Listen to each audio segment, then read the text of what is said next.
Hello, what's up mga Kadabar Cats? Ito, may nagbabalik na kalapate. Akala ko nung una kapatid nga ni Putragis na si Trixie. Ibang kalapate to mga Kadabar Cats. Sa mga solid Kadabar Cats natin dyan, ay baka namumukha nyo tong kalapating to, kung sinong kalapating to. And may jogging sa light, yung araw tutok sa atin. Ito, lapitan na natin tong kalapating to. Good morning pa sa good morning. Ito, ayan oh, nagbabalik ang kalapate. Sa mga hindi nakakaalam, eto nga pala, si Jansen Stress. Ayan oh, si Jansen Stress nagbalik nga sa atin dito. Kasi nga etong si Jansen Stress na to, mga Kadabar Cats, pina-adapt na natin to. Co-teacher ni Love Girl. Ayan, pinarami ng pinarami. Alam ko marami na tong anak doon. Kasi nga, nasa Bulacan to dinala. Kasama niya nga doon, si Ax, ang kasama niya doon, ang partner niya.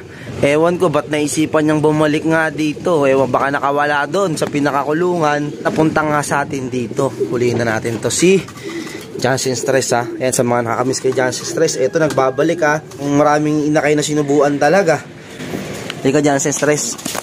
Riko. Pumasok pa sa loob. Pumasok pa sa loob oh.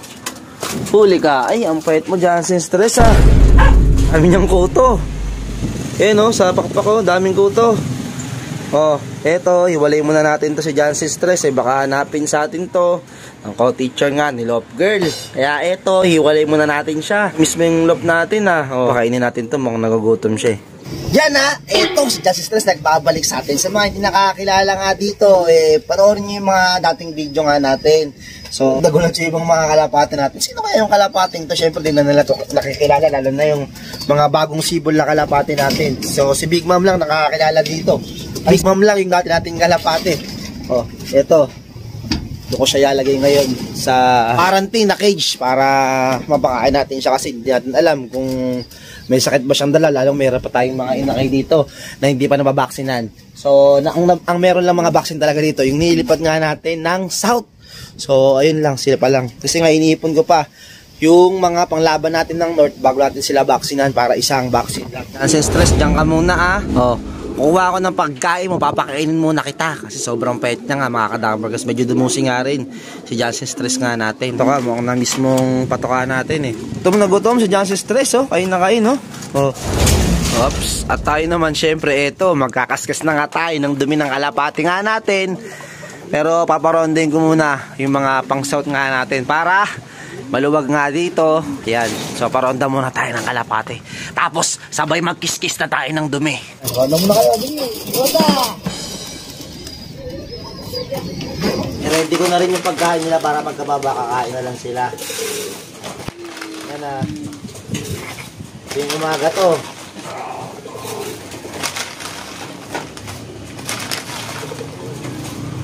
Ayan. Pinapakain natin ha. Ayan o. Ayan sa mga tatanong. Ito kakababa lang o. Pasukin na agad natin para hindi na sila tumambay-tambay. Suk!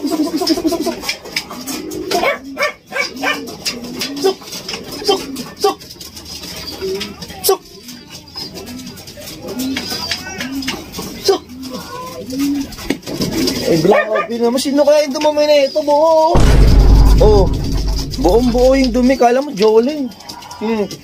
Kasi ganamit natin kahapon yung All Herbs Probiotic ni Love TV. Kaya tuwing Tuesday kasi yun, Tuesday tsaka Thursday tayo nagbibigay. Ewan ko yun sa iba kung kailan sila nagbibigay ng mga probiotic. Tayo kasi Tuesday, Thursday bigayan natin. Kain-kain na sila oh. Nagkipag-agawan din yung inakay. Talagang pahirapan lang talaga sila dyan. Siyempre maliliit yan eh. So kaya tuka sila ng tuka ngayon. Kailangan nilang paghirapan yung kakainin nila. Oh. Pero at least mabilis naman yan ma-absorb ng katawan nila. Maya-maya tunaw na agad yan eh. Gutom na naman sila agad. Tapos hapon sasabihin natin ng flyer mix. Sa hapon kasi mas marami binibigyan natin patoka sa kanila. Flyer mix pa yun. So mas marami yung kinakain nila lalo. Kaya yun, mabilis silang lumobo. So eto na. Ngayon, tatanggalan ko na nakapare si Big Boy. Dahil sa mga ginawa niya ng mga nakaraan. Dahil bumabagal siya umuwi. Nagiging kampante na. So ngayon, eto yung magiging parusa natin sa kanya. Tatanggalan na natin siya ng pares at tatanggalan natin siya pesto kwarto dito sa loob natin. So ngayon ay naglilimlim pa nga rin ito si Big Mom. Ayan. Na Big Mom dahil makulit yung asawa mo. tatanggalan natin siya ng kapares. So, tatanggalan na natin siya. Ayan, oh. Tanggalan natin si Big Mom. Wala ka na Big Mom. So, check natin yung egg. Ay! Wala rin yung egg eh. Kita nyo, yung itlog nga ni, Big Boy. Tsaka ni Big Mom, ito. Oh. Ayan, oh. Pero hindi ko ito nakaraan, may similya. Pero kung ganito, wala rin. Nonsense lang to. Ayan. Tatanggalin na rin natin yung paitlogan dito. O, sasarado ko na lang kung ganito. Nonsense lang tong itlog. Sayang din. Big Boy, ayan. Maloko talaga. Pero pinanalo tayo ng pooling, ha. O, nanalo tayo din ng 2 beses. So, nakakawa tayo ng tag team. Tapos, panalo tayo ng pooling. 100 tsaka 50. Nadali niya nun. Sumunod, nadali niya ulit. Kaso nga lang, nagloko na. Nunuka-nuka pa to si Big Mom, oh. Naku po. Nunuka, wag sa akin magalit sa asawa mo. Kasi masawa yung asawa mo. Nagalit sa si Big Mom. Tinutuka-tuka ako. Pado na. Bilang kakulungan nga. Oh. Bahala ngayon si Big Boy ngayon dyan.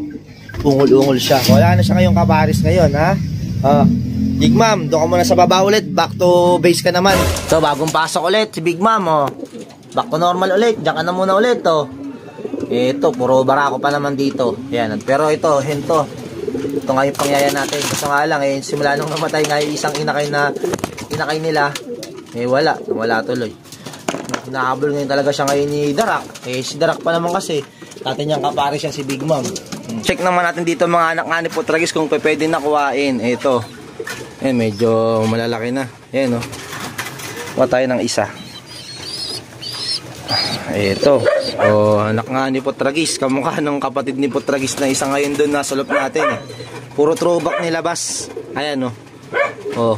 Ang nanay, Blue Bar na si Bubbles. Tapos, si Putragis. Ipapisa na naman ngayon sila Putragis. So, bali ito yung second clutch. Ayan. Siguro mga 1 linggo. Pag tumutuka-tuka na yung mga anak nga ni Putragis, saka natin nililipat nga dito sa pinakalop nga natin. So, mga 1 linggo din siguro pa to. Ayan, oh. Kita nyo. Magkaroon tayo tuloy ng red bar. Oh, wow, may red bar na tayo ngayon. May malilipad tayong off color. Galing nga rito sa tatay na to, na medyo matapang. Gusto nila magsiligo. Ayan, oh. Pero bukas pa ang ligo day nila. Kasi ang ligo day nila sa akin, Tuesday, Thursday din. Ayan. Oh. Hindi ko pala sila napaliguan kahapon. So, eto, may training pa naman. Alam ko may training ngayon eh. So, pagbilaw ata, kung di ako magkamali. Mid-toss, yan, balik training. So, balik lang yung bitaw, pagbilaw. Mabalik nga tayo dito kay Jansen Stress. Eto. Ngayon, mukhang stress siya ngayon, kaya pumayat. Siguro, problemado to, kaya naisipan nga ang bumalik dito. So, siguro naalala niya lang siguro yung mga patoka natin dito. O, kasi sa ibang mga panshir, may kanya-kanyang mga patoka na binibigay yan. So siguro naalala niya yung pag-aalaga natin sa kanya, tsaka yung mga patokang binibigay natin sa kanya. Na-miss niya lang, kaya bumalik nga siya dito. Medyo patabayin muna natin onte. So pero kung may inakay na sinusubukan na doon, papadala ko ulit kay Love Girl to para doon ibalik nga doon sa pinagbigyan niya, sa co-teacher niya. Alam ko naparami na to doon yung mga anak nga nila ni Ax. So baka inintay rin siya ni Ax doon. Kaya kailangan mabalik natin to doon. Ayan. So napakain natin siya ng napakain. So sobrang gutom niya. Malayo-layo rin kasi yung nilipad niya. Galing pa siyang Bulacan Kita niyo yung butchi, busog na. Nagulat talaga ako kasi nga nakita ko na lang siya dito nga sa mismong trapdoor nga natin nandito. Nandyan siya. Akala ko nung una si Trixie, kaya medyo na-excite nga tayo. Pero habang papalapit na, nakilala ko na siya. Syempre, kung kalapati mo, may kilala mo rin talaga. So, nakasarado pa nga yung pinaka-harang natin dyan. Kasi nga, hinaharangan ko talaga para kung sakali may pumasok na pusa, hindi agad-agad mapapasok nga yung pinakalop nga natin. So, yun na-stuck siya dyan. Gusto pumasok. Siya may pwedeng ihalo rito sa mga kalapati natin dito kasi nga medyo payat nga siya. Tsaka, obserbahan pa natin siya kasi baka may dala siyang sakit. Hindi natin alam, di ba? Ayun, mga Kadaver Cats, sa inyong update sa kalapati natin. Gusto na magsiligo. Ligong-ligo na talaga, nainitan na. Bukas pa sila maliligo